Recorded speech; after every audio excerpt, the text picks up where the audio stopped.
ভিত্তি রচনার জন্য জুলাই সনদ আমাদেরকে অবশ্যই স্বাক্ষর করতে হবে।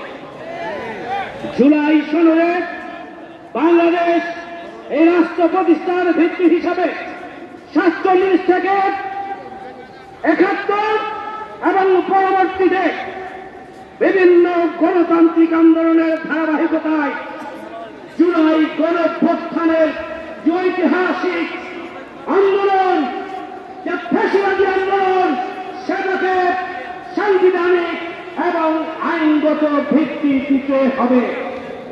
এই আন্দোলনে এই গণঅভ্যুত্থানের যে চেতনা ছিল সেই হচ্ছে উই ওয়ান্ট জাস্টিস, চেতনা ছিল বৈষম্যহীন বাংলাদেশ, চেতনা ছিল ন্যায় বিচারের বাংলাদেশ, চেতনা ছিল